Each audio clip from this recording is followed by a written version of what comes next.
Welcome to the Kelly Cardenas podcast. On today's show, you guys are going to be blown away. And every one of you that has an excuse that thinks that you should continue on in your excuses, don't watch this episode. Turn it off right now because every excuse that you've ever had in your entire life, this man that I'm going to share with you is going to take them all away. He's going to help you to understand what resilience is, but the real meaning of it, not the tagline of it, not the tagline of authenticity. We run around a world where people have bumper stickers and they have things that they say and mantras that they live by, but they've actually never gone through it. This guy is actually going through it, and that's why I'm so excited to be able to share him with you today. Incredible human being. I wish I would have been recording before we actually started recording because the conversation I've been having with him is unbelievable. So buckle up, grab a notebook, grab some tissues, and hold your belly because you're going to laugh a lot during this time too.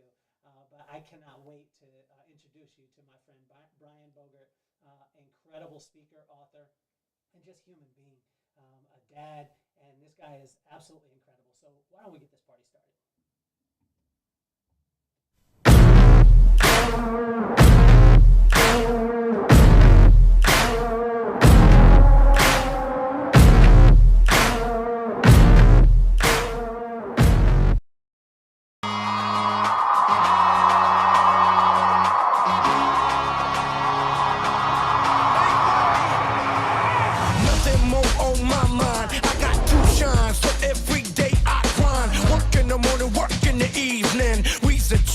Cause we believin', it's for certain. We put the work in. We ain't stopped just because it's hurting. Right before your eyes, so it's coming to no surprise. The takeover is televised. Over and over and over again. Make no mistake, we continue to win. Defeat never known, cause I will not lose. They wanna mimic my moves, but can't walk in my shoes.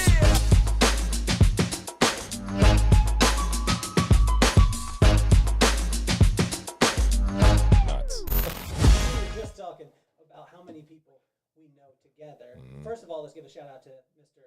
Joe Graham. Yes. He's the one who brought us together to begin with, right? Guy is amazing. Yeah. Well, welcome to the show, Mr. Brian Bogert. I call you Mr., but I feel that that's so formal because you make everyone feel like they can do it too. But most of us aren't going to be able to go through what you went through. So let's start it off, right? Let's ease into it. Tell me about Walmart, a paintbrush, a truck, and a mom who loves their son. Yeah. The thing I first want to start with is I don't want anybody to compare themselves to my story, right? And I'll tell you why in a second. But it was August 10th, 1992. My mom, my brother, and I went to our local Walmart to literally get a 1-inch paintbrush. We were completing a home improvement project. We'd moved back from England only about 6 months prior, and my parents found a rehab home. So we literally went to go finish a job. And well, we were in Australia and England when I was a little kid. So my dad used to have reps all over the world, and it caused us to move. And so it was a really fun experience. But as we're getting reestablished back into Arizona, right, we're going to fix this home. We breezed through the checkout line. We were totally set, get up to the car, and I've got my left hand on the door handle waiting to get back and put that paintbrush to use. Anybody who's known me for more than about 5 minutes, like some people said, man, your accident gave you this big vigor for life, but like I was born this way too, right? So I just wanted to get back and use it. This was back in the days before there was key fobs though, brother. Okay. So my mom had to like reach into her purse, grab her keys, stick them in the door, turn them, right? Before we could go on with our way. We lost some of the people right there when you said that. Totally, because they don't even know what that means anymore, bro. Like, right? And so my mom and brother are a couple of feet behind me. I'm waiting for her to catch up and do this. And while that happened, a truck pulls up in front of the Walmart and parks, and the driver and the middle passenger get out. Did you see it? Did you see this? I have zero recollection of the day, to be honest. What I'm telling you is I've heard the story a million times. I have zero recollection personally. Right? So no, I didn't see it, but that's the reality. They get out and the passenger all the way to the right felt the truck moving backwards. So he did what any one of us would do, Kelly. He scooted over to put his foot on the brake, but he instead hit the gas. So combination shock of force threw him up on the steering wheel, up on the dashboard, and before I know it, he's catapulting 40 miles an hour right at me with no time to react. Goes up and over the median, up and over the tree in the median, hits our car and throws me to the ground, runs over me diagonally, leaving a tire track scar on my stomach and tearing my spleen, and then continuing on to completely sever my left arm from my body. Like gone. Like 10 feet away. Exactly. And the next thing my mom hears is my brother saying, Mom, Brian's arm is over there. And she looks up the parking lot and she sees a string of muscle cooking like hamburger on the asphalt because it's a 115-degree day, August 10th, 1992, right? And so she just goes into complete mom mode, right? Locks up everything she needs to, focuses on him, starts focusing on me. But, you know, the really serendipitous part about this, and I always have to give honor to the woman other than my mom who saved my life that day. There was a nurse that walked out of the store right when that took place. And she saw the literal life and limb scenario happen right in front of her. And so I've said for years, I'm forever indebted to this woman for her choice to go into action on that day. Yeah. You and I were talking before the show. I got to meet her on the 30th anniversary of the accident for the first time in 30 years. I'd been searching for her for a decade, right? And the first question I asked her is, why? Why did you do it? Right? She came over and she stopped the bleeding on the maimed wound to save my life. And then she instructed some innocent bystanders to run inside, grab a cooler, and fill it with ice to get my detached limb on ice within minutes. Had she not done one or both of those things, I either wouldn't be here with you today, brother, or I'd be here with you today with a cleaned up stump. That's just the reality. And so I asked her, why? Why? And she said, I didn't even think about it. But what's interesting about that is that she had a friend with her there that day, who was also a nurse, who had all the same training that she had, who turned her head and went on with her way. Now, I want to be really, really clear for everybody and you listen, like I've got zero negative energy, no resentment, that was well within her right to do that. But why do I pause and hit that point? Because a singular moment and a singular choice can not only save a singular life, but can have a ripple effect that's now going to impact millions and billions as a result of it, right? She's just an unbelievable woman, and she ended up giving me credit for her next 30 years in her career because she told my story in an interview in Atlanta Children's Hospital. Was the first question that was asked. They hired her on the spot, and 30 years later, she was serving families that entire time. So I've now reestablished this with her, but why do I say all of this? What I've learned in my time is that, dude, I've got a really unique story. Like, I know this. There's not many people I know who've had a detached limb that's reattached that have as full function as I do. There's not many, right? I'm in a fraction of the population. Have you met someone else with it? Through Challenged Athletes Foundation, I have met others who've had similar type things. Were they hit by a car and not a truck? Various scenarios. What's interesting is there was a guy who was almost exact, not in a car, but there was a guy that was in the hospital that used the same surgeon I had between the ages of 7 and 9. He was about 30 at the time. I was 7. Okay. He lost his arms in a farming accident. Okay. Reattached, but nowhere near the success rate. In fact, one of his arms is completely stiff now, was not able to get any kind of function back. And the other one, he has very modest, but has almost no hand function, right? Which shows the resiliency of a young body as well, right? And so it just was beautiful. But it's I know I have this unique story, but why I said in the very beginning is every single one of us has a unique story, right? So regardless of the extremities of our stories, whether it's a big T or a little t trauma, right? Whether it's getting your arm ripped off or having your dad look at you funny when you load the dishwasher incorrectly when you're 9, the reality of it is it still has the same impact on our human psyche and the way that we process information and create connections with people. What about the dude in the truck? So he never met him, and that's one thing I wished I would have been able to. He was later in life and not well off on health, and so we got a card from him 2 weeks after the accident, and then was never able to establish contact. But that's one thing I wished I would have been able to do. What would you say to him? I would want him to know that I don't carry any anger, any hurt, any resentment. I would want to alleviate him from, I'm sure, the burden that he carried until the rest of his, for the rest of his days. That's one thing that I wished I would have had the opportunity to do, is to alleviate him from whatever suffering in the ambiguity and unknown of whatever happened to me, because I don't think he ever knew. Right? And I'm good. I'm happy. I'm healthy. I live a productive life. Yeah. Right? But it's we need to help ourselves recognize too that it's look, that wasn't intentional. It was an accident. Right? Things happen. And so for me, there was never any anger towards anybody involved in the injury. Ever? No. Where'd you learn that type of forgiveness? I mean, that's strong for a 7-year-old, because I'm thinking there was times when I was 7, 9, and somebody took my position, got to play Super Nintendo before I got to play. So I will tell you that I remember in the first 24 to 48 hours in the hospital bed, laying there feeling sorry for myself. Okay. What are you feeling? Exactly what's going through your brain? So the first 24 hours, it was like I was in a twilight zone. It was as if I was out of my body looking down on it and observing what was happening to me, because I was in and out of consciousness. Okay. So that's my experience and recollection. It's like I felt like I was literally in between worlds. Like my body and my soul and everything were like trying to decide, where am I going to go with this? And when that snapped out, like I started to feel like, man, what is my life going to look like? Like literally feeling sorry for, like, why me? Yeah. Why did this happen to me? Right? And just starting to go through those contemplative questions. Yes, at 7, I was thinking that way, right? Like, I don't know, you can't have something like this happen to you and not take a moment to be like, why me, right? But what I think where the humility and the grounding came in is that we started being surrounded by people in the ICU, families that were coming up to us and saying, we're so sorry for what happened to you guys. We're like, it's so traumatic. It's like, what can we do to help you guys? And then we come to find out that their kid's laying in a hospital bed next to me with a terminal illness and doesn't know if they're going to live for another 30 days. I mean, I get chills every time I tell that story, because my life was going to be stable. It was too early to know whether or not I'd have functional use, or even if my arm would remain attached, right? Like there was so much ambiguity in those first few weeks. But what I knew is that I had my life, and that was not in jeopardy anymore. And yet I'm surrounded by a bunch of kids that are 5, 6, 7, 10, 12, 15, who are looking down the barrel at their last 30 to 60 days of life. And how could I be angry? I was just given a gift. I was given life. I was given perspective. And there's a whole lot that went into this whole story and process. But, you know, I've lost a number of people that I did work with in the hospital from a philanthropic perspective, from a speaking perspective, that I was in the hospital with. And a number of them aren't with us anymore. And I still am, right? And so I view it also through the lens of, I have the opportunity to carry their stories forward. I have the opportunity, because of what happened to me and how I was surrounded, to be able to survive and actually thrive in a way that now people ask me, like, Brian, why do you care so much about helping other people?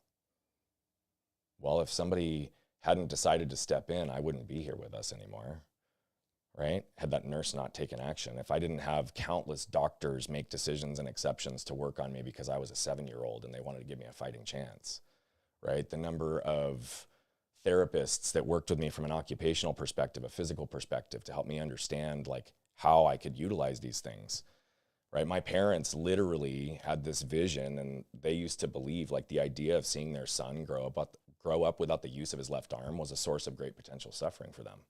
So though I was in a fog for a lot of those years, my parents weren't, bro. Like, they were intimately aware of the unceasing medical treatments, years of physical therapy. I mean, 20 surgeries in the first 5 years. Wow. Right? From the age of 7 to the 7 age to of 12. For those of you who just heard my voice jump in, my mic, I just turned it on. Oh, so yes. This is the thing with life, right? Sometimes I'm impatient with understanding what the reason is. Yeah. So we just started out the podcast. I did the introduction. I did that. My voice is probably low. They could hear it through your mic. Yeah. Couldn't hear it through mine. This is like the 4th time I didn't turn my mic on. And I think a lot of times, why are these things happening? Yeah. And I never get the answer. How did you deal with that?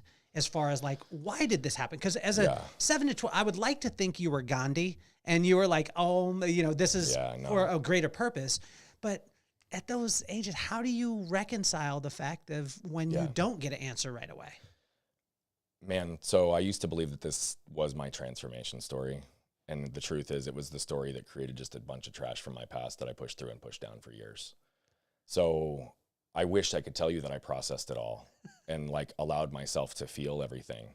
Yeah. Right. The truth of the matter is, when I shut off physical pain because it exceeded my ability to cope, I shut off mental pain, emotional pain, and spiritual pain for the following 20 to 25 years and didn't realize it.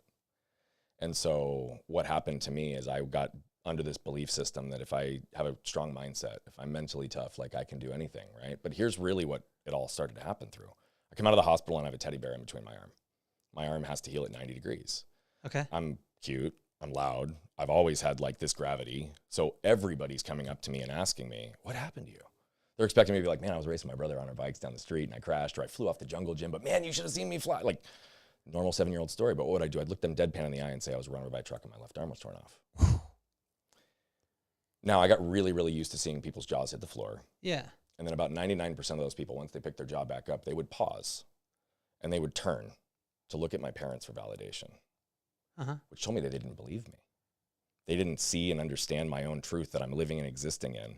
And Did you get to a point where you would joke with people about it because they would ask you so much, or a silly question? Yeah, I would start to say something like, "Oh, a shark bit it off, but I beat the shark," right? Like, because it was literally, it would sound so audacious in my own reality that they didn't believe me. But that also started to make me feel like I wasn't being seen and understood, and nobody was going to accept my truth. Yeah. Because for me, my physical reality is like, what do you mean? I'm wearing what I just told you. Like, how do you, like, you're going to doubt it? Like, yeah. But they're like, no, a 7-year-old, that's too audacious. And my parents would always be like, no, that's what happened to him. But at that time too, because you were, how old are you? You said 1992 when it happened. Yes, I was 7. Okay, so you were 7 years old. So we take 5 years forward, we're still talking about what, 19... what it was 1997. So 1997. So you're 12 years old. At that time, being a bully isn't a bad thing. It's not looked at like today. Like today, if you bully someone, you're literally going to get pushed off the planet and sent to the moon. Yeah. At that time, making fun of someone for looking different wasn't an abnormal thing. No, it happened a lot. So what were the things that you went through? Because, and I think about some of this stuff now, and I'm like, man, if my kid went through that would be. What were some of the things that were? Yeah. So pretty much on the tail end of all those people not believing me, they would start to then view me through their lens of what they'd be capable of in my situation, immediately limiting me. So that period of time was a period of time where I Slow that down and play it back again for a second. Because I tell you, I think one of the things that I admire about you too is you're a wordsmith, and you're able to move through words so quickly that have so much power and so much meaning. Yeah. But I think sometimes it goes by so fast that a person is like, they didn't even get to digest it. Yeah. It's almost like I'm the king of bad transitions. Yeah. And if a person has ever done a beer bong before, which I haven't, I've done it with a Sprite, which is the stupidest thing you could ever do. Yeah, that's not good. All my buddies would beer bong. Yeah. And I would have to do it with soda.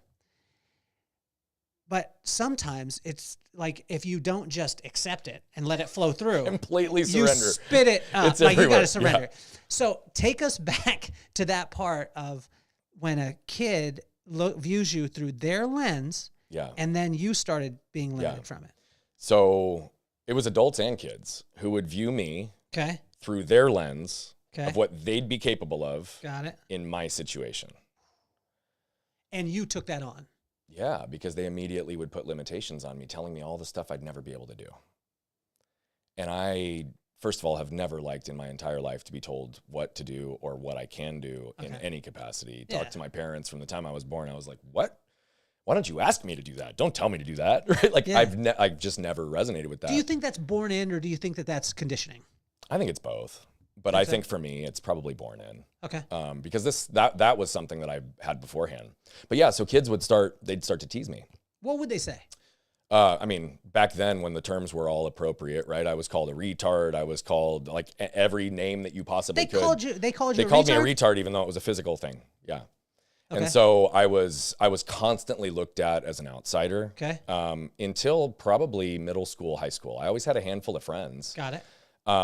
But that was a hard part for me in those first few years because I was more a patient than I was a kid. How about your buddies? Were your buddies? Because like I've got a group that's abnormal. So we've been friends since we've been in fourth grade, and we're all still together. I was just talking with my brother before you came into the studio, and my buddy Will from fourth grade, my buddy Dave from sixth grade, Dale from seventh grade, and there is nothing off limits. Yeah. With your buddies, were there things that they were able to say that no one else was able to say and give you a hard time? Or did they dance around it? And so now I'm at a place where like anybody can say anything because I don't care. But back then, yes. Like I would have friends who would tease me about this. And I had to learn to laugh at myself around it too, right? Like, I mean, as serious as and intense as I often am in situations, like it's also like you got to find like levity in it. Yeah. And so, yeah, I've got some really good friends that would give me shit. And, you know, they would always be like, oh, they'd like introduce me, or we'd be like hanging out and be like, well, I know you got 1.5 arms, Brian, or like whatever, right? Like it's always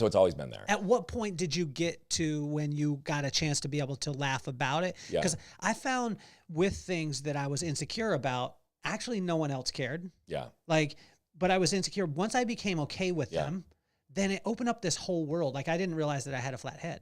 Yeah. And I've got no occipital bone. It's completely from top of the head to my back. Like Really? it's just completely flat. And I didn't know that until I got in a fight. Thank you, cousin Stan.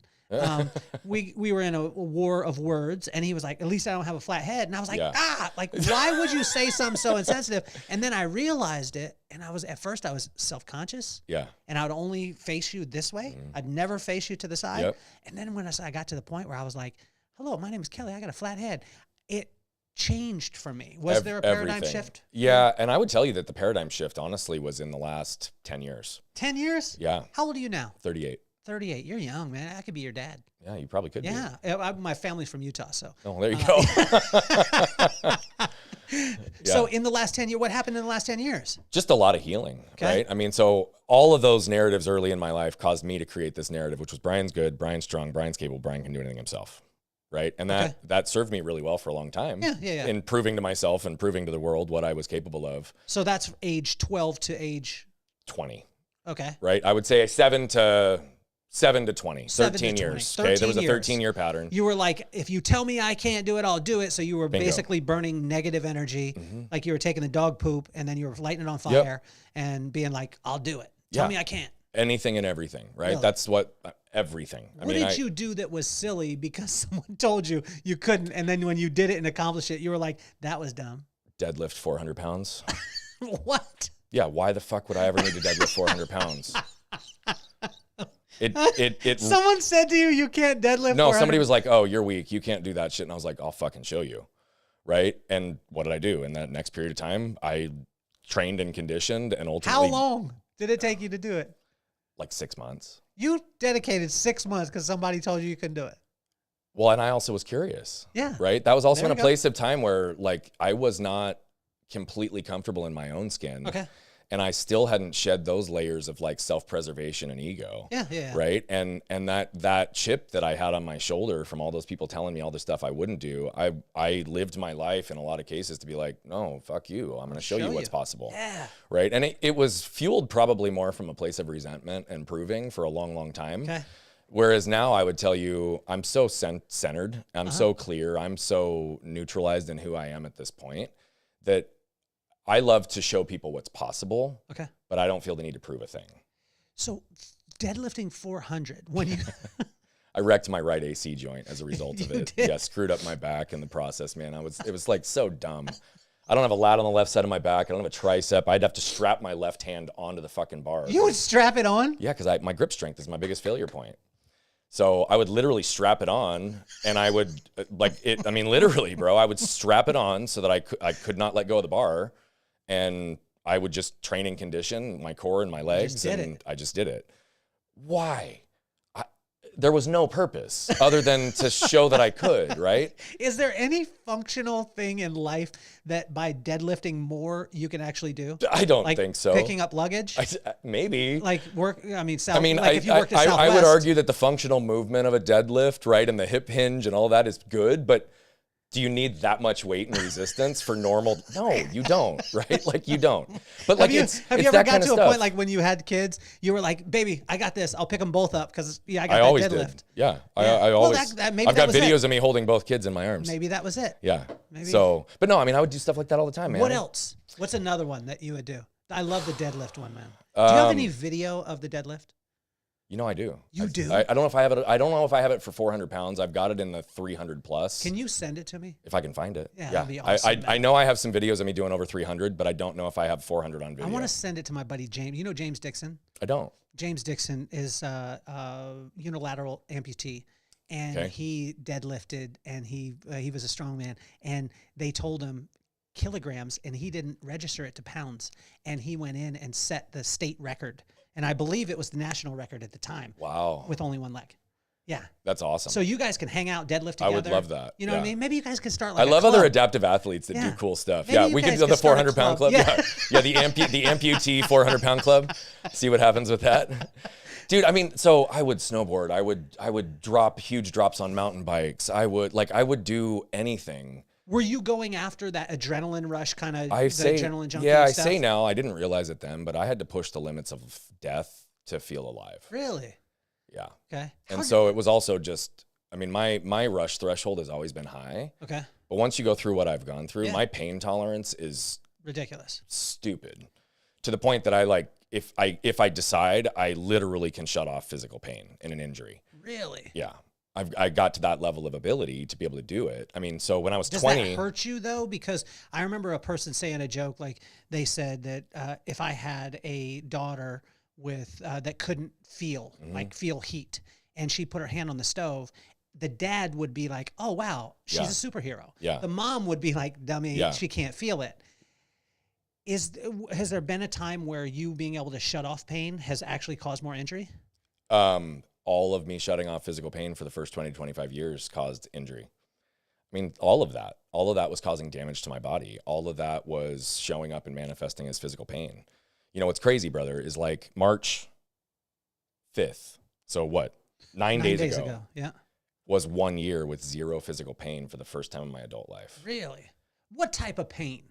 Inflammation. Like on a scale of 1 to 7. 10. For the probably last 5 to 10 years, I've been operating between a 7 and 9 out of 10 on pain on a daily basis. Are you kidding me? Every day? Every day. Every day. Yeah. Sharp pain, dull pain? Both. Both. I've got a multitude of injuries in my body, but Okay. I also don't have a lat on the left side of my back. Got it. So I have a curve in my spine, which has caused a whole ripple effect of issues. Okay.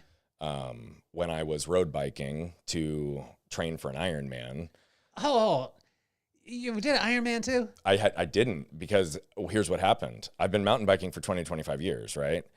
I've got 2 pivot points, elbow and here, but I don't have a tricep. Got it. Okay, so on a road bike with narrow handlebars, Yes. I have no downward force on the handlebar on the left side. The only way for me to ride that way until I get the adaptive equipment that I'm going to be purchasing was to ultimately like modify my arm out like this, which was to lock it up, right? I could hold on to the bar, but what would happen then? The 150 miles I was riding every week, all the road vibration was going right up my arm into my C6 and C7 joint. Oh my god. And I blew out my 2 discs like 3 months before I was supposed to compete. And it took my normal baseline of pain and put it to a place where it was debilitating for a little while. Did you shut that off too? When I could. Yeah. I mean, it was, when I say like I can shut off injury, what I wasn't capable of shutting off was like the long persisting pains with inflammation, certain things. I would have like a 2-hour routine to get myself moving every day because I would be in so much pain when I wake up in the morning. Is your wife that one? Like my brother is that one for me that I'll literally do something and then I'll call my brother and I'll be like, "Hey man, my knee is hurt." And he'll be like, "What'd you do yesterday?" And I'll tell him what I did. And he'll be like, "Smack." He won't like lay with me. He won't encourage me through it. He'll just be like, "Why the hell were you doing that, man?" Bro. Is your wife that way? So yes and no, because she fully accepts me for who I am. So she just like expects it. Okay, so she expect like Right, when you and get on the it's- mountain bike or when you get on the road bike for 150 miles, when you don't have a tricep and you have to adjust your arm, Yeah. is she saying like, "Brian, come on, bro, like, Yeah, she was like, "Why are you doing this? why are you doing that?" Yeah. Okay. And I would tell you that when I was training for the Ironman, there was still some proving elements. So when or like your relationship with her, Yeah. because my wife is this way too. One time we were on a ski lift, Yeah. and I'm horrible at snowboarding. She's great, Yeah. like ridiculously good, like Yeah. through the trees, no helmet. I mean, she's gangster. Cool. Ski lift going. I get to the top and I freak out because there's a little bit of a drop when you get off, Yep. and I stay on. Okay. And I've never seen someone going down the mountain on the other side on the ski lift. So I'm like, I don't want to be that dude. So as we start to go up, I just jump off. And as I jump off, my snowboard is strapped on and it goes straight into the snow and my knee Pops. Yeah. and I'm laying on the ground. I'm like, "Ah," and I'm yelling. My wife comes up and she's like, "Are you okay, baby? Are you okay?" Yeah. And I was like, trying to be a man. I was like, "I got this. Yes, I'm okay." And she's like, "Good. Ha ha ha," and starts filming me and laughing at me while we're doing it. Is that She laughs at me as well. Okay. And because she also knows my pain tolerance. So she doesn't like, she knows what I'm like, what I can tolerate and what I can feel. And she also always is trying to bring me down because she's like, "Brian, like your perspective on pain isn't normal. So like when someone else gets hurt, like you need to pay attention to that, right?" But like legitimately, it was always those things. So snowboarding, I mean, that at 20, that was another pivotal point though. I was snowboarding. I was a pretty good snowboarder. I would do trick parks. I'd jump. I'd do things. I was okay. Yeah. Never let this stop me. 20 years old, I caught a bad toe edge, went down, and I always knew to tuck my arms, right? Like once you get into it, you know how to do that. I would kick in my edge and pop right back up if I ever went down. I went down and my elbow hit funny and I felt it snap right away. I re-broke my arm in the same spot it came off at. So I dug my edge in and there was a ski patrol like 30 feet ahead of me. And I like waved him down. And this was like an example of like the pain tolerance, just to give you perspective. He comes up to me and I said to him, I said, I have a pretty complicated situation I need to explain to you. I said, I'm going to need some help. Are you saying it like this? That calm. Because you've got a narrator voice anyway. Yeah. So, and you got a very calm voice. You said it in that calm. Yeah. Because you weren't screaming? No, because I knew what needed to happen. And I knew that I was the only person in California who knew my story well enough. And so I wasn't going to hand over anything to anybody else. You're a superhero. And so he comes up and I was like, I broke my arm. And he goes, no, you didn't break your arm. I said, trust me. When I tell you and I show you everything, I promise you, like, you'll understand. He goes, there's no way you broke your arm. You would be in so much more pain. I said, you have no idea what I'm dealing with right now. And he goes, okay. And he goes, well, if you think you broke your arm, why don't we take off your snow coat, your jacket? Take off my jacket. And my whole sleeve was filled with blood. It was a compound fracture, right? So it broke through the skin. He looks at me, he goes, I think you broke your arm. I was like, thanks, buddy. But like, you know, I walked from the medic tent to the helicopter because rolling on a bed to the helicopter was hurting. And I knew I could walk at a pace that wasn't going to allow me to hurt or bounce my arm. So like I got up there, the freaking paramedic at the time, this was before my wife was like super involved in my life, hands me a cell phone and I call my mom from his cell phone while I'm on the helicopter. And my mom is like so used to like, dude, your mom's had enough, man. Bro, She's had enough. The list of things that my mom has received calls for from people who are like, ma'am, we've got your son here. He's unconscious, like, or whatever, like multiple stories of that. So I call her and I just said to her, I said, Mom, I broke my arm. I'm headed to Loma Linda. They're air evacing me because I was at Arrowhead up in Big Bear.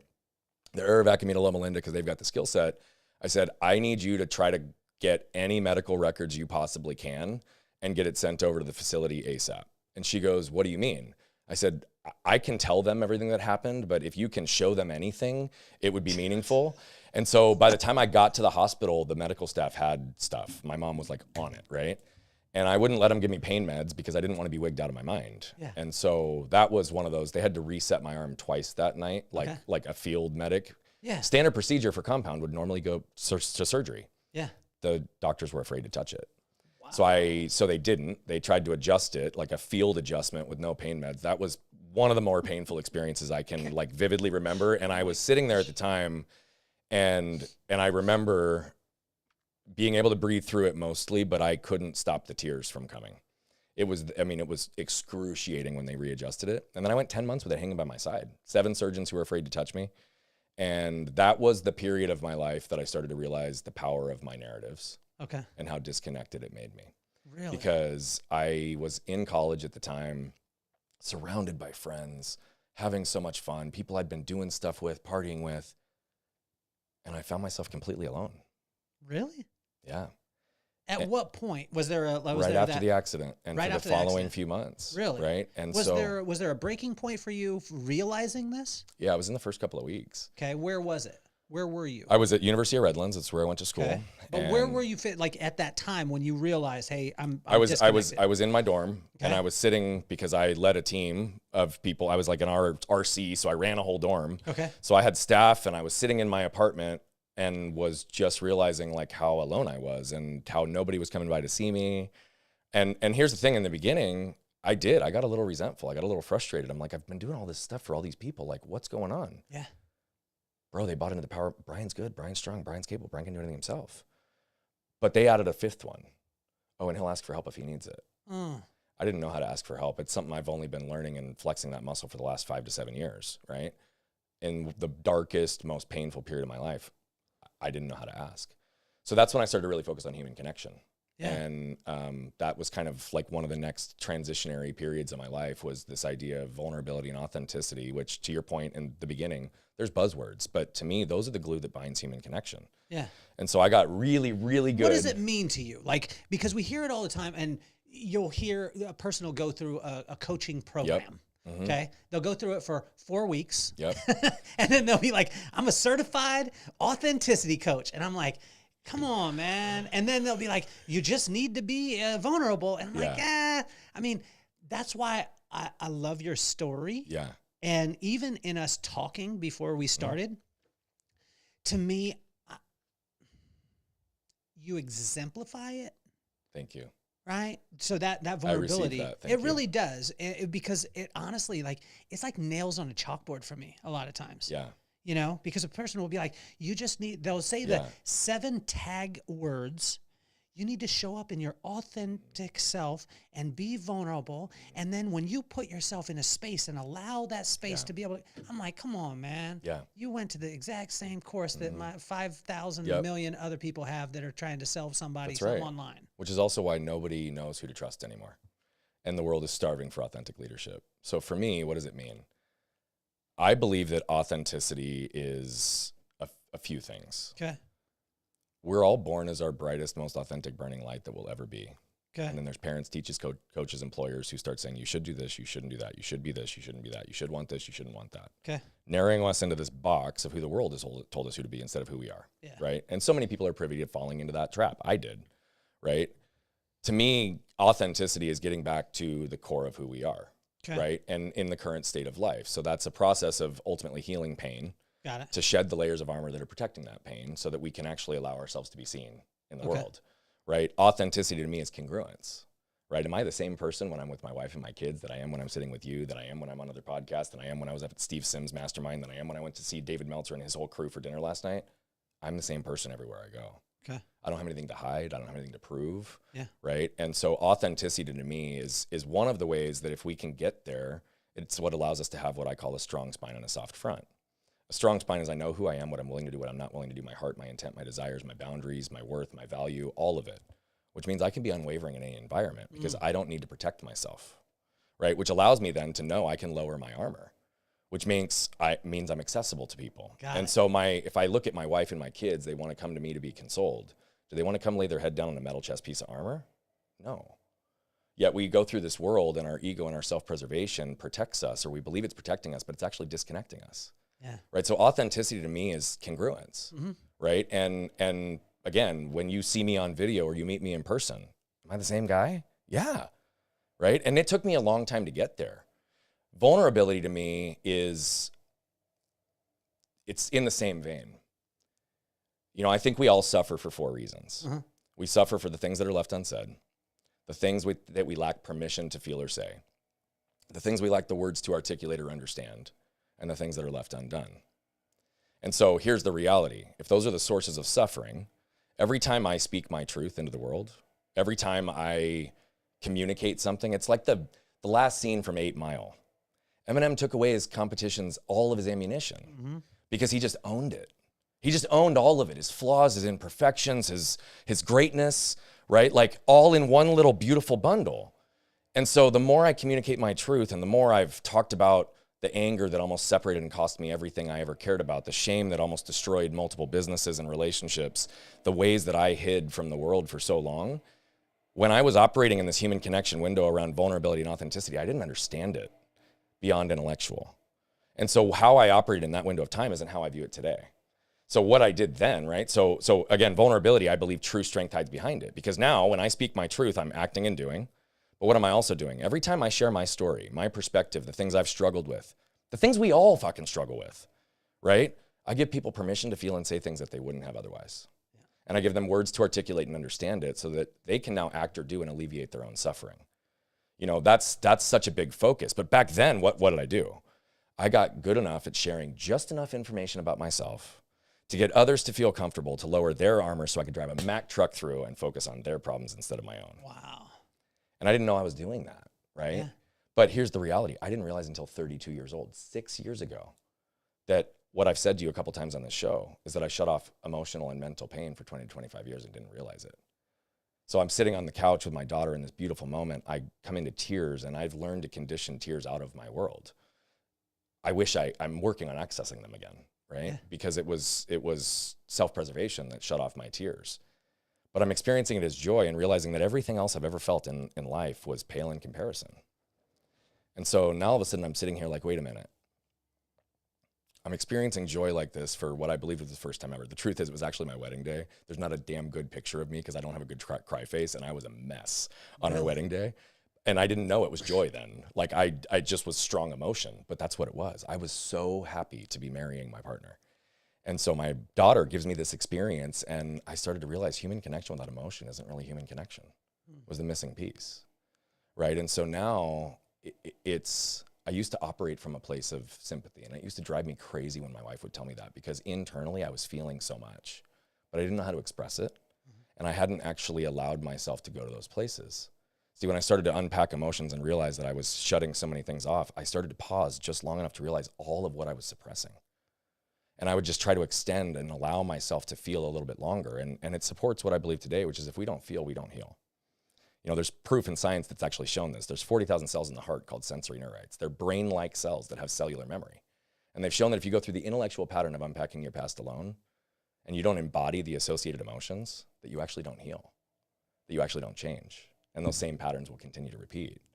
And so the last 6 years has been the most exponential element of my journey, because authenticity and vulnerability to me now is, it's also the most freeing way to live. True strength hides behind vulnerability, right? And so for me at this point, you know, if I understand, and I'll explain it this way just so you can see it too, I think we all seek and desire 4 things. We all want to feel safe. We all want to feel protected, and those are not the same thing.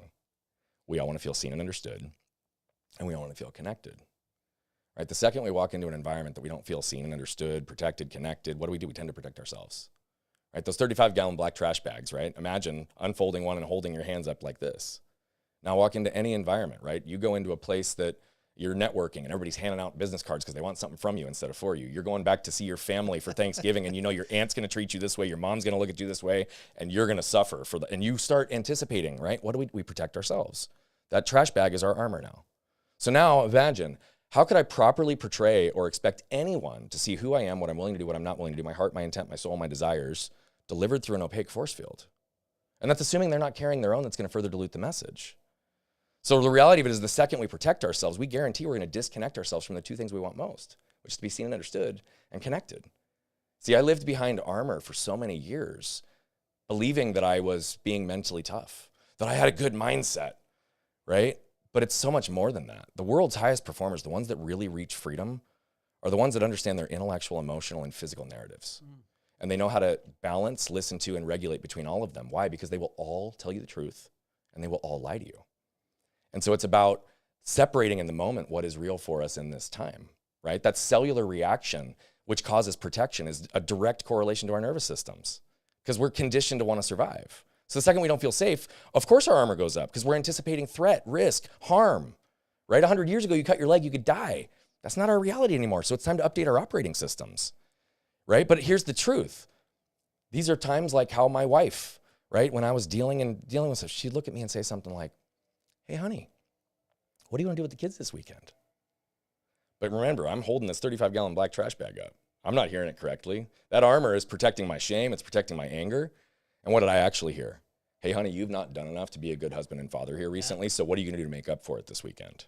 And then what do I feel the need to do? Defend, right? Because I have to prove and justify that, no, that wasn't my intent. My intent's not being seen. So what do? I puff up. I feel my heart race, and a heat wave comes over me, and then I rattle off the 10 things I've done in the last few days to show my wife I'm a good husband and father, when that wasn't even what she was asking, right? Like these anger moments that had nothing to do with what was right in front of me, it was all because of my protection, disconnecting me from what it is. And so I had to go through a systematic process of being able to access the sources of this cellular reaction, the sources of why I had intellectual thoughts and emotional narratives that were keeping me trapped. And many of them were just a direct correlation to the physical cellular reaction. The narratives weren't real. And so for me, authenticity and vulnerability, to bring this full circle, is about presence. And I've been saying for the last 18 months, which took me a long time to realize, my presence is the present. Like, I am the gift. And I believe that statement, by the way, for everybody. That's not even just about me. But I also know that all of my gifts, all of who I am, all of how I can create an impact in the life of one person or many, is all directly correlated to how present I am in every moment. Because what's right in front of us is also the only thing real in this world. But it took me a long time to realize that. So you come out of college and you go into the professional world, right? And you're carrying this stuff. How does it impact you in the, getting whether your first job and then into your industry? Yeah, well, I I had things I needed to prove there too, right? I had this belief that if I worked really hard, built some successful businesses, right? Like I was really in seek of who I was and wanting more connection, but I didn't have a healthy model for that. So what did the world tell me? What house, what car, what amount of money, what amount of success was going to make me significant, right? So I go into risk management, employee benefits consulting. I learned how to use my story for the benefit of selling health insurance, right? For the early parts of my career. And 5 years in, I ended up leaving and going to become a partner in a firm that I could build and scale. By the age of 27, we had built it to a $10 million practice. And it was 27 that I realized, sitting in circles of people making multiple 6 figures, 7 figures, 8 figures in many cases, that I had all the what's in the world I ever wanted, way earlier than I ever thought I'd have them. But it cost me who I was. And I found myself at 20 still isolated and disconnected, even though I'm on this path of human connection. Like I hadn't established it at a deep level, right? And so... Did your wife see this while it's happening? Because our wives have the tendency to have vision that a lot of times we don't have. She did. She absolutely did, but it wasn't... We weren't in a place in our life or relationships where it was... How long were you married at this time? 27, 2 years. So we'd been together. Married, we'd been together for 7 at that time. Okay, all right. Why you take 5 years to marry her? Her. What? I would have married her. She was saying no. I would have married her right. She wanted to get a couple of things finished and complete in her life. Okay. And so we lived together 9 months in, and we basically started life together. But it was another few years before we got married. Was your mom pressing you? Was your mom pressing you? Like, are you getting married? After 5 years, your mom wasn't pressing you. Mama Bogert out there. She knew. She knew. We were communicating. I mean, I knew I was going to marry my wife the day that I met her. You knew you were going to marry her, but was mom like, hey, it's been 5 years? My mom was old school and didn't love the idea that we lived together. Oh, how'd you break that to her? Over the phone? I just told her. Over the phone or in person? In person. Would your mom hit you? No. No. No.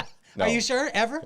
No, my mom. I mean, I got smacked when I was a kid. Okay, that's good. But I wasn't. Good. No, that's why my mom. You're a good kid. My mom doesn't hit me today. Okay, she doesn't. Yeah. You have the permission to, Mama Bogert. She does. She knows that, by the way. My mom's scrappy, man. Yeah. She could still take me, probably. I'm sure. Yeah, she's Even scrappy. though you could deadlift 400, dude, it ain't gonna help with Mama Bogert. My mom's a beast. Yeah. So no, I mean, she wasn't pushing me. My wife though was seeing it, but we didn't have the knowledge and understanding that we do today. And so we were going through. Was she dropping little things? Because women have the tendency to drop little nuggets. Like, you probably shouldn't do this. So here's the reality: my wife never liked my second company, the one that we built. Okay. There were elements of toxicity connected to the culture. Okay. There were things that break down that word too, because that's another buzzword that is toxicity. Used all the time. And people are like, get toxic people out of your life. And I was like, then you wouldn't have any friends because you were toxic at some point. So let me put it this way.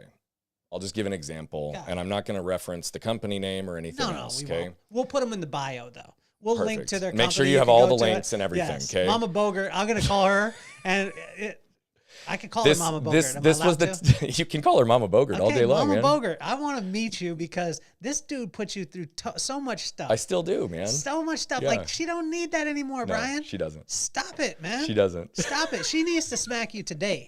Like, when we get off the podcast, Mama Bogert needs to meet you at the airport in Phoenix. Yeah. And just smack you. She might. And just be like, look, Brian. I'm going to have to record this and send it to her and be like, my friend I've Kelly said so. I've recorded it already. It's right there. Okay. So tell me about, she didn't like this company that we're not going to name. Let's put it this way. We were around individuals that probably could have been diagnosed as sociopaths and narcissists. Got it. Lots of ego. Got it. Lots of. So you were in business. Lots of, yeah, but and lots of posturing. Okay. But also zero accountability towards damaging behavior. And so, great example. The CEO. Not to be named. Not to be named. There's a whole nother ripple effect of this whole story that went later. And I don't want to, but there was an affair taking place with the CEO and somebody that supported him directly in business. Mm-hmm. The person who directly supported him in business was married to one of our other business partners. Wow. And it forced a whole divide. Okay. And let's just say a very significant settlement that we all ended up paying out into to protect his name. But it was also one of those things that, like, we didn't really have a choice. Yeah.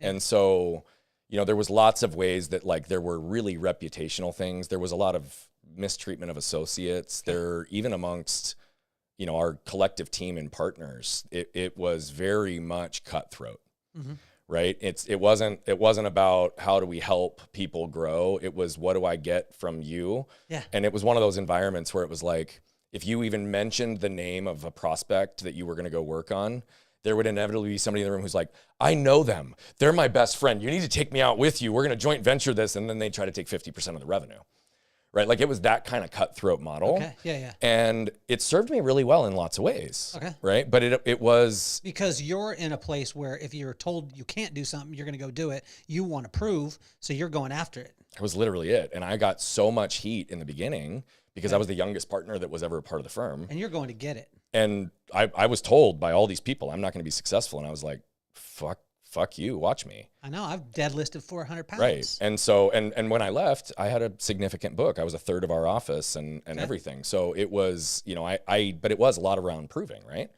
And so my wife, when I had this moment of pause, she saw it and she leaned into it. And that's when I hired my first coach.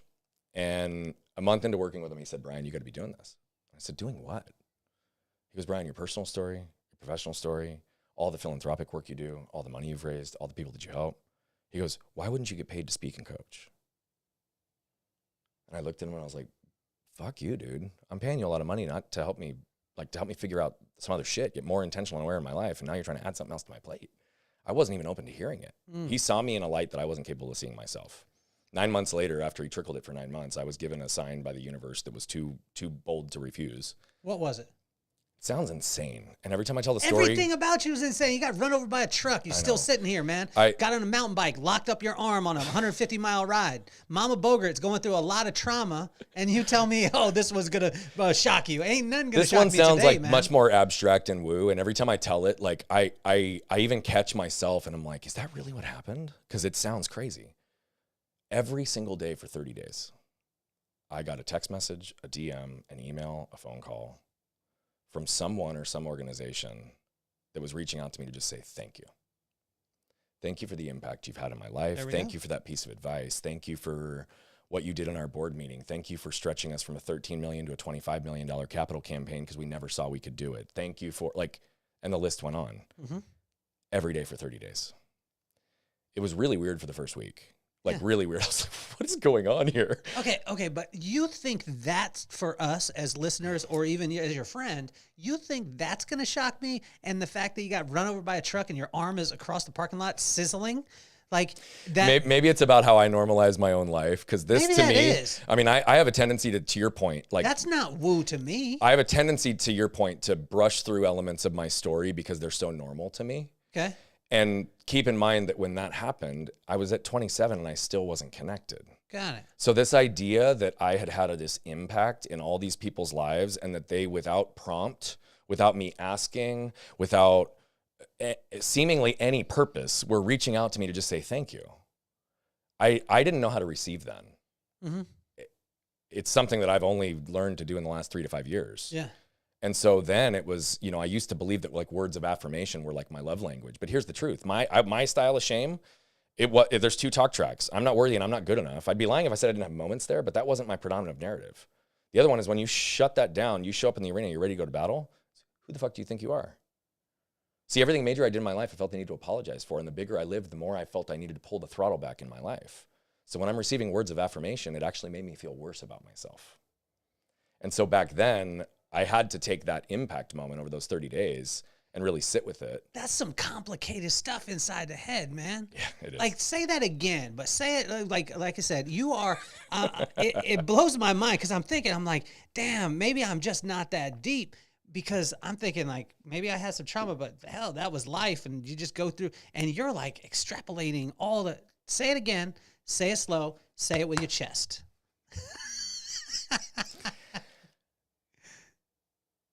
I was largely disconnected at that point in my life. And I didn't have the ability to receive, period. So when someone would give you a compliment, it would make you feel worse. Yeah, and I would always defer it. Really? A minute ago when you said that to me and you said you embody authenticity or whatever you said. Yeah. And I said now, right, I fully receive that. Yeah. that's an intentional process for me to force myself to actually feel it and receive it, and to honor and acknowledge the energy exchange coming from the other person. When you go through all that, that's a lot. Yeah. That's a lot of things. How do you not get tired? You know what I'm saying? Like, because how do you not get tired in that part of it? Because I gave you a compliment. Yeah. And then you said, and thank you for saying thank you again. You're awesome. Yeah. And then you said, like, I've got to consciously think about accepting it. How tired does that make you? Because that's a lot of work. It's not that much work anymore. It was in the beginning. Really? Yeah. It's becoming really natural for me now in a lot of ways and cadences, but it's, you know, I've got these 3 words tattooed on my arm because I didn't see any tattoos on this arm, and I was wondering why you hadn't tatted this arm up. these will be the only 3 words on this arm. Ever.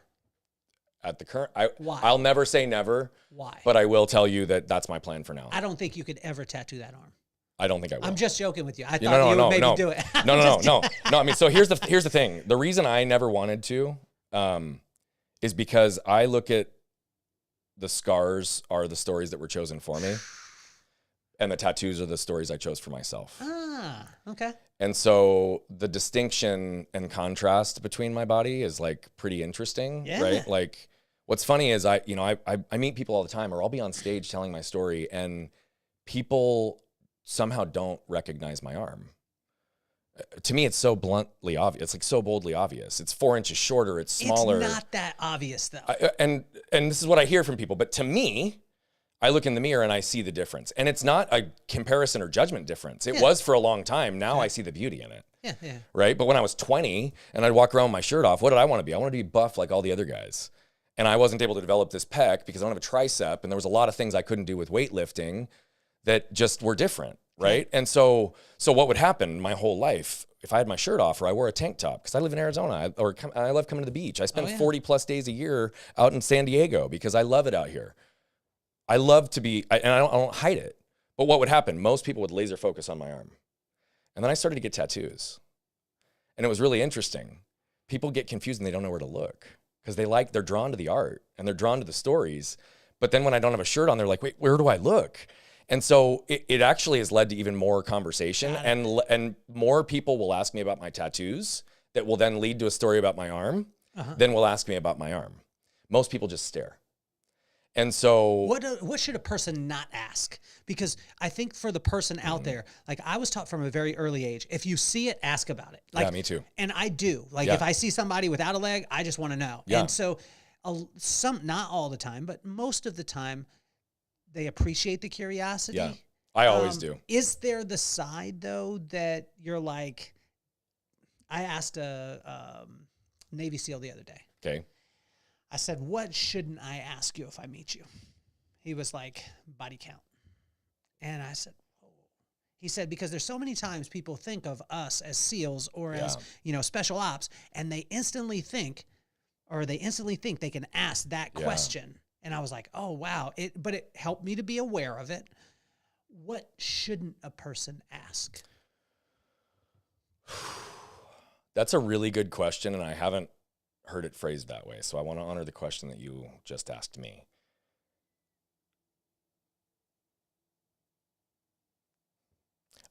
I'm drawing a blank.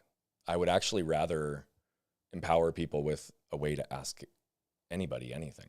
What about little kids? When you have a kid, because there's a lot of times where you want to snatch a kid up, because your little kid would be like, hey, mister, you got a shorter arm. And, you want to snatch your kid up. Should you be snatching the parent up and allow the kid to ask because of curiosity? So I think that most kids are actually coming from a place of wonder and curiosity. Yeah. And so doesn't even faze me. I have kids all the time. They'll just make an observation. It's like, oh man, your arm is smaller. What happened? But us adults feel like, oh, what happened to your arm? Is that more awkward? Staring and the hesitation is way more awkward. So just going in. Yeah, just ask. Going in. Because here's the reality. You know when somebody's looking at you, right? Yeah, of course. We're all aware of it. What is the advantage of it? Like my buddy James, he jokes with me all the time, and he's like, hey man, we need to go to a concert together. And I was like, why? And he's like, dude, I always get the good seats. Yeah.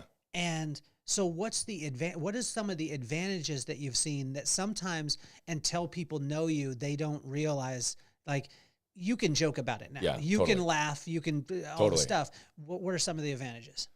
I think what it's developed into is I have like a really, really deep level of empathy. Okay. And I've learned to be able to be in environments to allow others to feel safe and protected. Okay. And so for me, one of the advantages has been like, you just have kindness flowing through your world.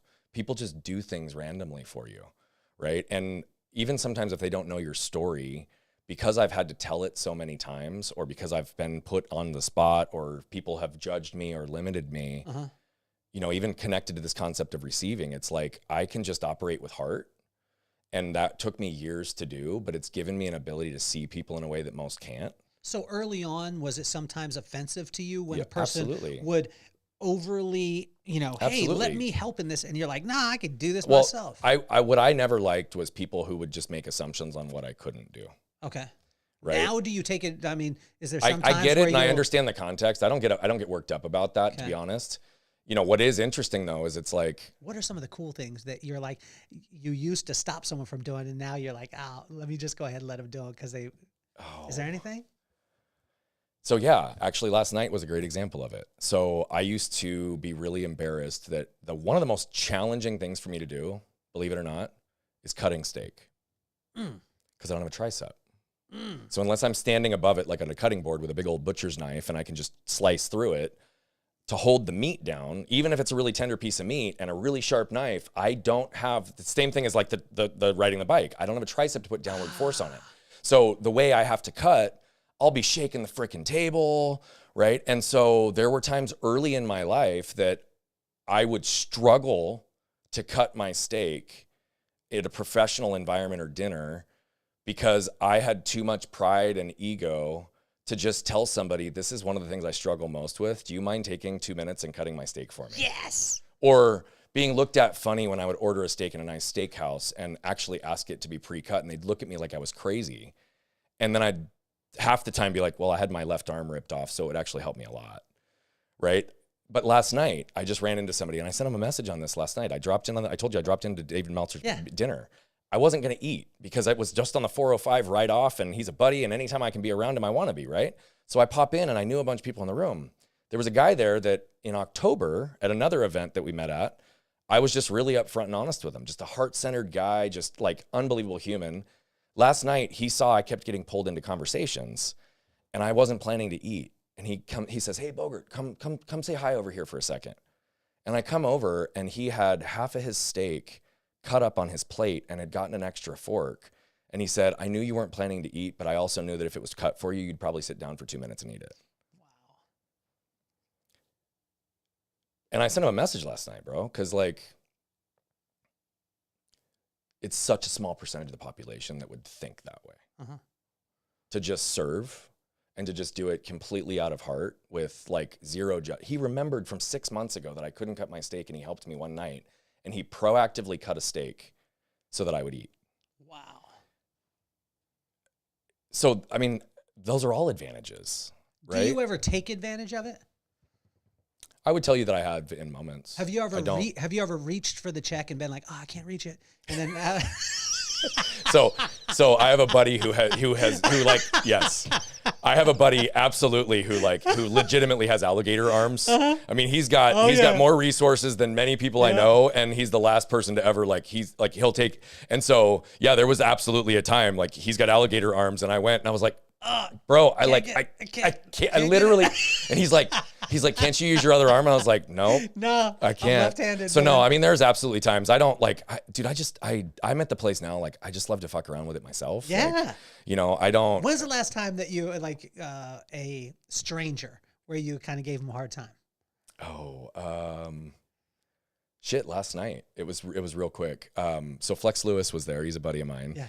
And I got to meet Bruce Cardenas last night. Yeah. He's got a great last name. Gem of a human being. Phenomenal. And look at the synchronicity. I ended my evening with him last night, and I'm seeing you today. Great dude too. Right? He gave me a box of legendary pastries yesterday, which are bomb. Yeah. Right. I've been eating those for a little while now, but there was this interaction with Flex and him, and Bruce said, "Well, Brian, like, what do you do?" And I hadn't told him anything about my story, and I looked at Flex and I said, "Flex, why don't you tell him what I do?" He looks at Bruce and he goes, he's in porn. And so then I said, Bruce, I said, what you need to understand is, I said, yeah, I mean, I've got like this on this side, but I said, I mean, look at the left side. I was like, I draw attention when I'm on camera. He starts dying laughing, and he looks at me. He's like, "Well, there's a lot of money in porn." I was like, "You're telling me, bro?" And then I looked at him and I was like, "No." And then I told him what was real, but it was like just last night I played into Flex's prompt on porn and used both arms to be like, I mean, dude, I've got 2 different sizes, right? Like I've got 1.5 arms. There was somebody. I mean, I was in a mastermind last week, and I can't remember. So one of my favorite things to do is when someone says, "Man, I feel like I was hit by a truck." It's like super common saying, right? And at first, did you used to get offended by that? No. Because I've asked my friends with diabetes, right? I have friends with diabetes, and there's a joke a lot of times where if you eat too many donuts, you're like, oh, that tasted like diabetes. I asked them, is that offensive? And they were like, sometimes, but now I laugh at it. Most people don't even think about being hit by a truck, though. That's what I'm saying. Right? So no, I've never gotten offended by it. Never? No, this has been one of my that's one of my favorite things for people to say to me, like. Do you call it out? Every time. Because I'll be like, man, I've been there. That really sucks. I was like, all I know is it took me a long time to recover from that. So just let me know how I can help you. And they'll look at me, and if they don't know my story, they're like, what are you talking about? And then I'll lean into it. And if it's like friends of mine, they're like, fuck you, Bogert. Like, or, you know, and then like, you know, like at Steve Sims, right? I went to one of his first speakeasies. He had an axe throwing competition. I can't throw axes with 2 arms. I don't have a tricep. Oh. So I threw axes with 1 arm. I won the competition out of 50 people. In the semifinals, I had to go from the small axe to the big axe, and I hit it in the bullseye, right? And so he's like throwing this, you know. So he the other day said something to the degree of like he goes, don't let that fucking 1 arm act fool you. He goes, he won our axe throwing competition. I said, whoa, Steve, it's 1.5 arms, bro. Like, look, you got to have fun with it, right? And I don't have anything I need to hide or defend anymore. Talk about the transition too, because when you go from, say, you were working in the one company that we're going to put on the bio, you were working in that, and then you transition. Yeah. Some people have a hard time with transition because identity, like their identity is in this place, whether it be in the financial part or whatever it is. How'd you deal with that, and how'd your wife deal with it? So there wasn't any identity tied to that world that I was aware of in the last 3 to 5 years, because that was something I worked really hard on from the time I was 27 until the time I left, which was really getting centered and clear on who I am. How long from the time that your coach that you brought on till you actually did it? 5 years. Wow, that was wow. And so it's like your marriage, like you have a 5-year thing. Yeah, is that be a thing? I guess I like patterns. Did you shack up with this dream before you? Did you live in sin with this? I did. 5 years side by side. Yeah, I'm running my other business. Mama Bogert, I want to apologize for this too. Yeah. Living in sin twice, but many more times than twice. Okay. But I mean, so no, I mean, here's the thing. Like 2019, my wife and I went away for a quick weekend, and I had some other health stuff that happened that year. And she looks at me and she goes, "How would you feel if you didn't have to go to the office on Monday morning?" Your wife says this? Mm-hmm. We're going to pick up our kids, and she just drops that bomb on me. And I'm like flooded in my fear. I'm like swirling in my shame. I'm drowning in my doubt all in that moment. And I laugh. And I was like, babe, that's a loaded. Hold on. Swirling in your shame. Did you actually use that in your head? Because that's not a normal thing to say inside. You said I'm swirling. In the moment, I did not. But that's what I was doing. But you said it now. Yeah. I'm just saying, like, that's not a normal. Because I was spinning inside, literally. I know, but swirling in your shame is not There's a lot of things I say that don't seem to be normal, though, bro. But I'm saying, like, that's even more abnormal than getting hit by a truck. Like, I don't know anyone in my life that has ever been like, dude, I was swirling in my shame. I did for years. You did? Okay. Yeah. But did you say it like that? No. No, you didn't. No. What were you thinking? I looked at her and I literally said, babe, that's a loaded question. Why don't you tell me more? That's literally what I said. And she went on to tell me, she said, Brian, I think you've allowed fear to enter into your world in a way I've never seen you operate. Wow. She said, I think you've convinced yourself that we need the money, the status, the prestige. Okay. Right? Because that's the unconscious part of what I was doing. I felt like if I built a life of significance, people would just want to be around me. Yeah. Right? And so she's like, I know you've convinced yourself we need this. She said, but we don't. Wow. She said, I don't care if we live in a cardboard box on the corner. What we need is 100% of you, and we don't have it. Damn. And then she went on to say, I also know that every time I see you operating in a coaching and speaking capacity, you light up. And she said, and I think the more time you spend in insurance, you're dying a little bit every day. She said, I don't think you're having the impact in the world that you want, and I know you're capable of. And she said, and I know for a fact you're not even scratching the surface of your potential. Oh my God. And so she said, the bet I would make 10 out of 10 times is a bet on you. She said, we've done it before and it's paid off. She's like, why don't we double down on that bet and go see what we can do in the world? 10 months later, I left my company. Wow. So it was 3 months of like really needing to sit in it. Like when I say I was swirling in my shame, like all of the doubt, the self-worth, the who do you think you are narratives, all of it was going on, right? Like I had unbelievable doubt. Yeah. Does it generally take you like 10 months to listen to your wife? It takes, no, so it takes me a lot longer than that in most cases. Dude, it took me, no joke, like probably 10 years of marriage to actually understand what she was trying to communicate to me about anger. Your wife is a gangster. My wife's a badass. What's her name? Ashley. Ashley. Yeah, there were periods in Ashley, you're a gangster. There were periods in our there were periods in the times when we had tension that I believed that my wife was weak. What have you never told her?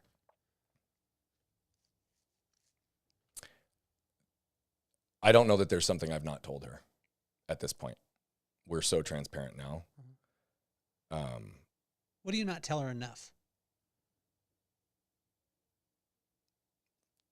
It's more about the areas that I communicate without words that I can improve.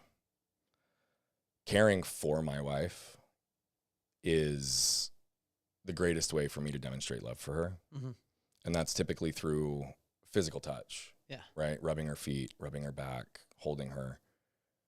I do that often, but she deserves to have it more. Okay.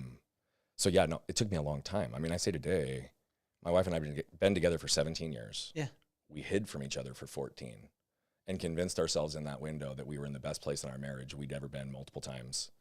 And my wife's only felt emotionally safe with me for 24 to 36 months. What was the turning point for that then? Yeah. So I left June 1st of 2020, 10 months after she gave me this challenge. Okay. And the whole goal at that time. She's a patient woman too. Unbelievable. She waited 5 years for you, bro, man. She's 5 unbelievable. years for you to marry her. She's unbelievable. 10 months after she told you. Like, I mean, what she said was gangster. Yeah. Well, I needed to finish the fiscal year, and we both knew that. Okay. So it was the 10 months I wasn't listening. Why is it took 3 months for the. Why is it a fiscal year? No one's ever been able to tell me the justification and the background of why a fiscal year is actually in place. Okay. So you're going to tell me? Well, I don't know if I'll tell you in a way that you'll understand. I'll tell you from my understanding. Okay. And for me, I'm going to answer it in the realm as why finishing that fiscal year was important. Okay. Okay. Because of the way our partnership worked, we would set what we called splits. Okay. That we would pay all of our partners out on a proactive basis throughout the course of the year. At the end of the year, we would evaluate where we were as it related to the percentage of split that we paid out. Because we were projecting profit margin. Right. And then we ultimately would reconcile. Meaning, if we crush it, which we did every year for 10 years, we'd pay out huge dividends at the end of the year, as well as huge bonuses to our folks. And so when she communicated this with me, I was already 3 months into a current existing fiscal year. Okay. And I am loyal to a fault. Got it. And I also like to finish what I start. Okay. Okay. Now I walk away if something's not in congruence, but for me, that's what it was related to. Less about my business partners, more about my associates. Okay. Because I knew what I had going on that year. I actually wrote, I doubled the size of my book in the final 10 months. I was there after 10 years of building it. And it's because everything after a decade came to fruition. So I had a really amazing exit, but that was my goal, is I wanted to set them up for success after I was gone, because I was the keeper of the culture. I was 30% of the revenue in our office. Yeah. Right. Like there was a lot of things that took place. We had 60 associates that were all like reporting up. And so to me, leaving anything earlier than the end of a fiscal year that I'd already been a part of budgeting, all of my numbers were contributing to people's bonuses and payroll, and I wasn't going to leave them hanging because I had this epiphany. Got it. Right. So I used that 10 months to clean everything up and transition, as well as start to lay a foundation for me to leave. Okay. But the whole goal of it was for me to leave, to be able to go help people get to the core of who they are. Got it. And then, ironically, almost exactly 10 months after that, it was April of 2021. So I left in June. April of 2021 is when my wife and I sat on our back patio. And she went on to describe to me that ways that I showed up, things that I'd done, patterns that still existed as a result of me, had created a path that caused her to lose who she was. It was, it was a dagger to my heart. And did she set it up like, hey, we need to talk and we're going to set aside this time? We had some stuff that we unpacked in the prior 6 weeks, okay, which led to it, which was important. How long did this conversation, did she go right in? Yeah. Like you sat down? Because she was at a place where, it was literally like a shit or get off the pot moment. Had I reacted in that moment like I'd done so many other times, I guaranteed I wouldn't have been married 30 days from then. But I received all of what she said, probably because of where I was at in that point in my life, but also how she presented it. And so I paused immediately. We sat out on the back patio. How did she present it? She literally said it almost identical to what I shared as far as I can remember. And, one of the things that we'd been sort of focusing on for a couple of weeks prior that was contributing to the anger that we had to kind of clear out is her perception of what she used to receive as control from me, which was never my intent. So I'll give an example of what I mean by that. I grew up in a house where there was one right way to do everything. I adore my parents, but they are extremely particular. They are very anal in the way they operate with everything. And I knew very, very well, very, very early, the right way to do everything. And so when Ashley and I first lived together and moved together, right, she would be like loading the dishwasher, and it would be said just like this, right? Like, hey, babe, have you ever considered like loading it this way? I was trying to help. She receives it as control. I was blind to some of those narratives that were there, but it was that kind of stuff. So we ultimately got to a place that the control became very, very clear, and she was able to understand the intent. So that got removed. And then we sat in the anger. And the anger, I never verbally abused them. I never hit my kids. I've spanked them, smacked them, but I've never abused my kids, right? But dude, I've got a big energy, and I have ability to infuse life into people.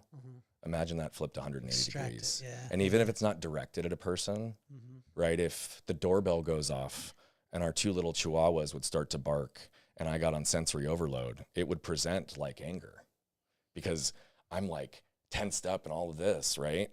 Well, if I don't know that that's happening and I don't find a way to let go and release that energy relatively quickly, and I walk into the other room and one of my kids jumps in my lap, what energy are they getting from me?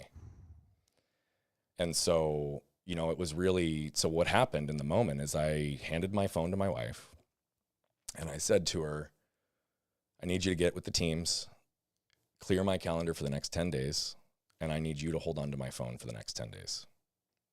2 days later, I went out and I bought another phone that we called, I think we called it my booty call phone for a while because the only person who had the number was my wife. And I wanted the phone so that I could communicate with her, but I wanted to block the rest of the world out. And I had to go deep inward for 10 days because I made a promise to her that day that I was going to do everything in my power to ensure the negative effects of anger would not affect our house as a result of me again. Wow. I was just in tears the other night in a moment when I was having this conversation because the idea that I've ever done anything other than make my family feel protected and safe still crushes me. Because it was never my intent. And I genuinely was blind to it.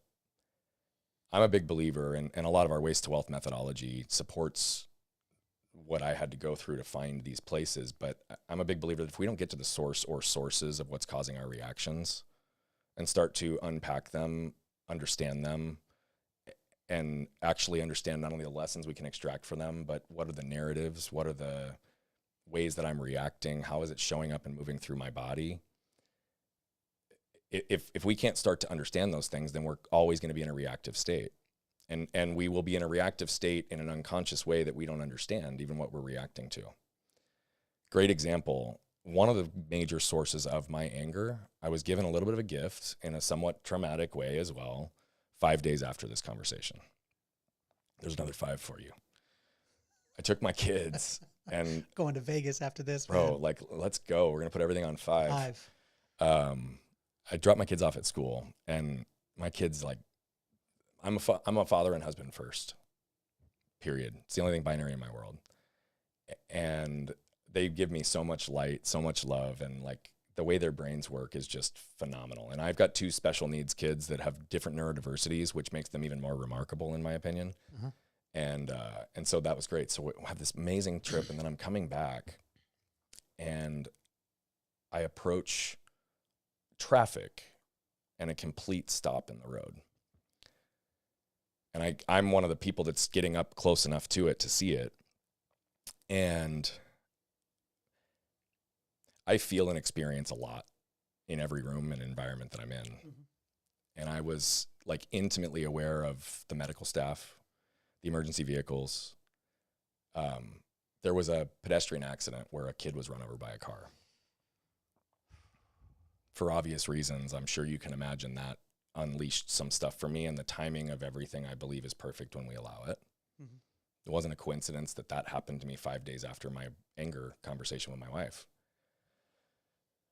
I'm feeling and experiencing the kid on the ground, the parents that are trying to pull him up, like all of it. And I got a complete, I went into a panic attack, like complete, like hyperventilation, images running through my brain that I've never looked at, seen, or considered, like stuff flashed back to me. And it was crazy. I get home 5 minutes later and I walk in and I'm bawling. I'm in tears. Like, can't hold it together. And my wife and I, keep in mind this 5 days after we unpacked anger, like we're not like super lovey at the moment. Like we're trying to find center, and I'm like recognizing all I'm going to need to do to repair. But she immediately knew something was off, and she's tried to talk to me and I couldn't talk. And all I could do was get into a fetal position in my bed and just sob for like 90 minutes. And she got behind me and just held me. Getting goosebumps as I say it. That 90 minutes followed by the shower I took right afterwards, that 2 hours was unbelievable in pointing me towards places I needed to focus. It allowed me to start to understand some of the connecting fibers to my anger in a way that I hadn't before. It allowed me to realize that my relationship with my body wasn't healthy. It allowed me to realize that pain had become a part of my narrative. Yeah. To the point that I didn't ever believe I wouldn't be in pain. And yet I told you I've been a year now without any physical pain. So that was kind of the beginning of it, but I had to really start to unpack and understand those things. What I'll say is in the following 18 months, I knew I'm human. I knew it was going to happen. I made the promise to her that day, not that I would never do it, that I'd do everything I could to not. And it happened 3 or 4 times in the following 18 months. And in the following 18 months since then, it hasn't happened really at all. 6 months, I ate shit. I ate shit because I realized that as the man with the big masculine energy, I was creating damage in my home because of how I showed up that I wasn't aware.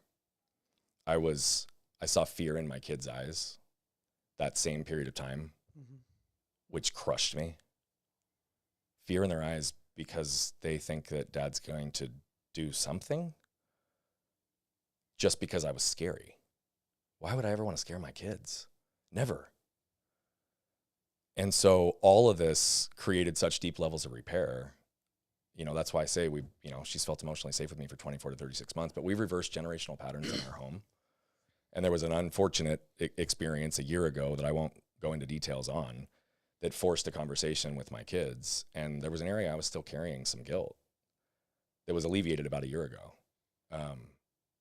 They don't even remember having an angry dad.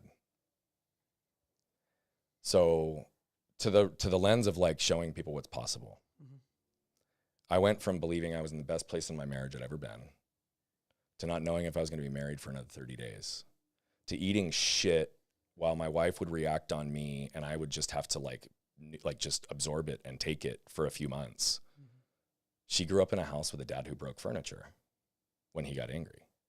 He never hit her. He never screamed at her. In fact, he's this docile, like almost Buddha type man. But 30 years ago, he'd break furniture. Mm. Big masculine energy has a deep trigger for my wife that we weren't aware of. Yeah. And we hadn't even talked about it until we started to unpack my own anger in that way.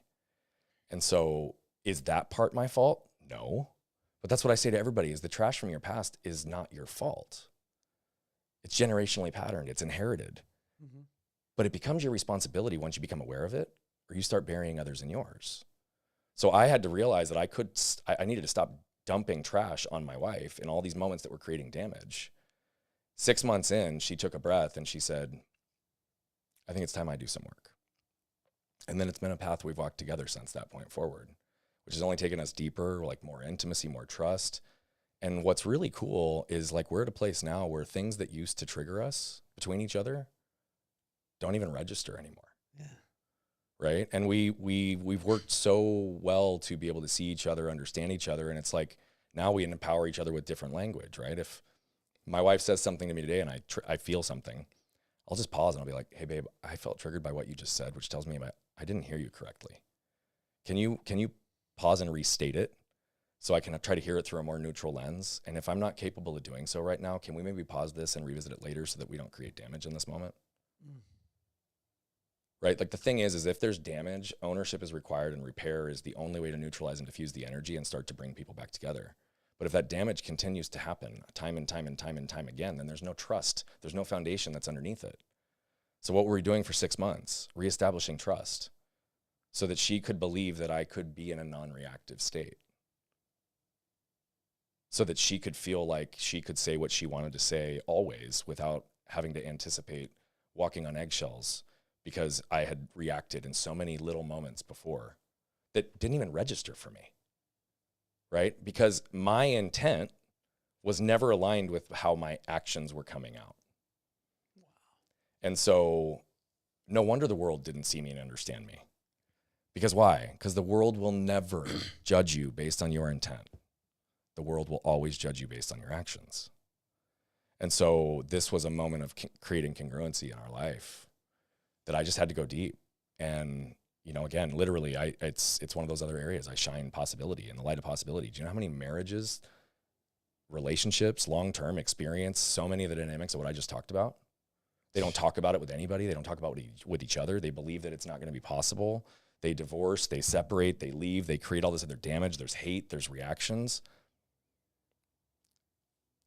If what you want is clear and you live congruent to your beliefs and you live as congruently to your intent as possible, you really can have everything. And that's what I believe today. What do you want your kids to know about Pop? I want them to know about Pop that he loved unconditionally,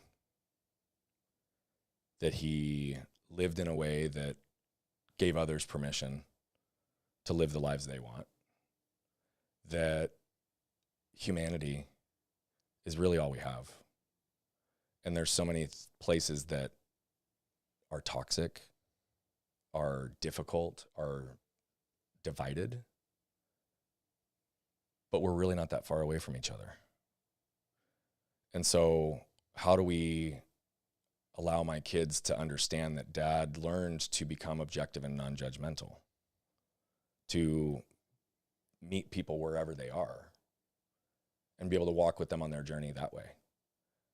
Because I'm a big believer, and my wife said this to our kids, or my wife and I said this about our kids when we had them. We really only had a couple of things that we wanted to make sure that we were successful as his parents. We're screwing up a bunch of shit, I promise you. Right? And I tell my kids this all the time. I'm like, you guys are going to be you're going to be unpacking stuff with somebody 20 years from now that I don't even realize is happening today. Right? Like, I just want you guys to know I love you and I'm doing everything I can to be better. But we always said we want our kids to know who they are. Yeah. We want them to be able to love who they are. We want them to be able to advocate for who they are. And we want them to know that they will be loved unconditionally, no matter what, no contingency. Their love, their connection, their validation through us isn't contingent on anything other than just being. And if those things can happen, then our kids can help others discover and step into who they are. They can love others, and they can advocate for others, and they can also love unconditionally because they know what it looks like. And so I believe that we're on that path. You know, we were just up again. We were up at the speakeasy with Steve, and we were on the boardwalk. I was staying in a different place than the rest of the group, but we were walking at night one night for dinner, and we ran into a few of them. My kids, if they see somebody and they can get the vibe that they're good people, they just become family. So like people that they'd never met, I know them, right? Some of them I'd just met, but some of them I'd known for a while. Every person that we stopped into, if they knew that they knew Dad, my son invited them all to dinner. It's like, you guys want to come to dinner with us? We'd love to have you. Right? And like, does that create some awkward moments sometimes for people? Because they're like, well, I'm headed somewhere and your 10-year-old just asked me, like, do you really want him inviting people? Yeah. And like, my wife and I are at the place now where we're like, why would we ever want to diminish his light and his love? Because all he's trying to do is bring someone in his family and make them feel connected. Right? Which is what and how we live. And so I want them to know what congruence looks like in practice. I think you're doing it, man. I mean, it's incredible, you know. From the time, even from before we started recording, I got a chance to be on your show. And the things that I heard about you hear about people and it's like, you know, you hear it from a distance. Okay, that's cool. The first time that I got a chance to be able to interact with you was this morning like truthfully. Like true. Yeah. And, it's amazing because there's very seldom a time where a person will speak about what they want their kids to experience and what they're projecting or what they're actually doing. Yeah. And, you know, that congruency with you is phenomenal, man. Thank you. So I started the podcast because of my two kids, Maddox and McKenna, and I wanted to take, I didn't want them to worship idols because growing up for us, not having internet, reading like Bop magazine. I remember I sent out I was in love with Brooke Shields back in the day. So if she's out there, Brooke Shields, you know, call a brother. Don't call me after 9 because my wife will punch you. But Brooke Shields was my thing. And so I remember getting like a Bop magazine, and in the back of it, it was like, you could write to Brooke Shields and become a part of her fan club. And I was like, yes. So I sent it out. And man, Brooke Shields herself sent me back a picture that she had autographed. Maybe it was a print, but in my head at that time, she made it out just to you. She had signed it. Yeah. Now it didn't look like ink later on in life, but to me at that time, it had just dried different. Yeah. So Brooke Shields autographed to me personally from that Bop magazine for only 99 cents. That's amazing. But at that time, I remember I was a big Michael Jackson fan too. I'm a huge Michael Jackson fan. I got the doll in the office here. We're looking at it. Oh yeah, we're looking at it because we're going to record after this too. Okay. So the reason I say it is because I had these idols. I was like, oh my gosh, if I could meet Michael Jackson. I'm glad I didn't meet Michael Jackson at that time because I was in 4th grade. My parents probably wouldn't be happy now. And I'd probably be talking about some trauma that you were talking about earlier too. You know what I mean? I would have went on the roller coaster, but you know, it came with the price. You would have had fun, but you're paying for that fun. Yeah. Yeah, that and R. Kelly. I can love Michael Jackson and still acknowledge that he doesn't necessarily live in all the ways that I believe are. Yeah, I believe that too, man. And I was a big R. Kelly fan back in the day, but hey, you know what I mean? I pick them bad. Yeah. But I had these like almost this not idol as far as like worship them, but I had these idols in my life. Hulk Hogan, the Iron Sheik. You know what I'm saying? Like being able to get an actual Transformer, not the Zybots that my parents bought me. But I didn't want my kids to worship idols. I just wanted them to be inspired by icons. Yeah. And iconic people to me are people who exactly what you're talking about as far as they live congruent. It's not that they have a certain thing. It's just what they talk. They only talk about what they do. Yeah. Right. They don't talk about a bunch of nonsense that they don't actually practice. And I want to compliment you on that, man, because you do.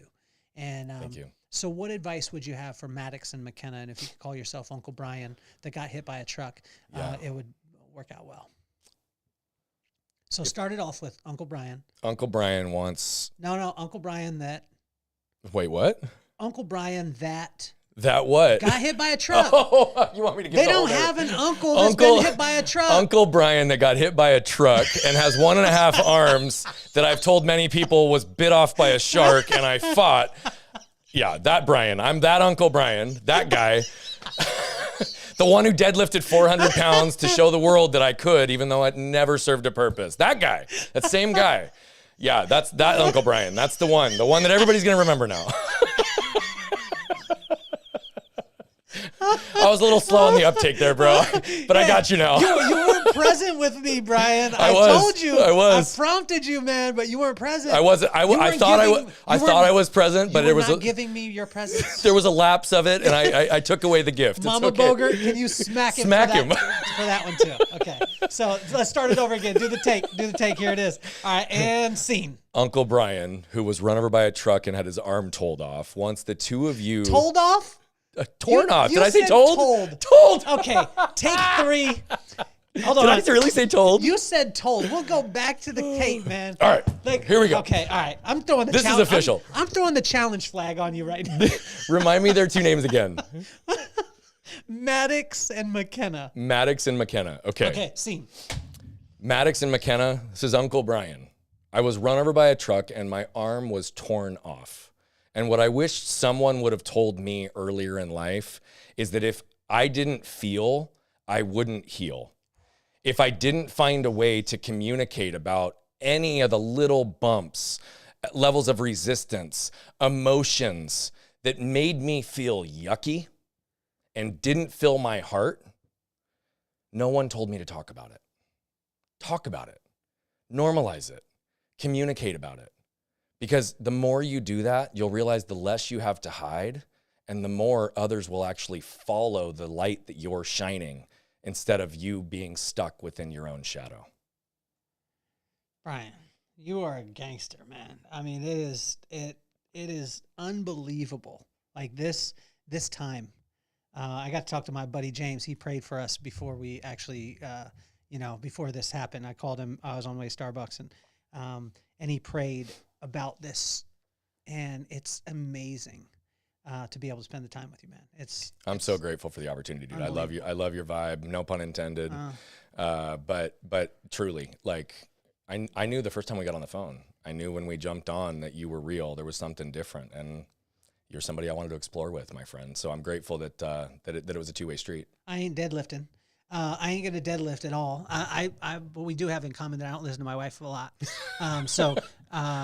Name? What's her name? Ashley. Ashley, we want to apologize to you. I want to apologize to you for him waiting 10 months to listen to you. Mama Bogert, I want to apologize about the living in sin that Brian did. There's something about the 5 too, man. I don't know what it is. We got to look into maybe that's your next book. So here's the interesting thing with the 5. There is one other connection. So we got married on 5/5. Our 4th anniversary, but our 4th anniversary of being together on the same date. Got it. So our 1st anniversary, I gave my wife a gift because our first wedding anniversary was 5 years together. And so I got her a ring that matched the other, like her wedding ring and her engagement ring. And on the inside, I had 1st and 5th engraved. Sounds like a football term, but the reality of it is she's like, it was our 1st marriage wedding anniversary and our 5th year together so we actually got married on the 5th year anniversary of us starting dating. Oh my gosh! I hadn't even thought about the 5 thing there, but there was another one. That's why I'm a good friend, man. Dude, you showed me something I didn't see in myself. I draw these things out. You just shined a light on this reality. I reach in to the depth. You showed me the patterns about myself, and I pull it out, man. I draw it out, man. It's been amazing, man. And I want to tell you that you're officially off the hot seat.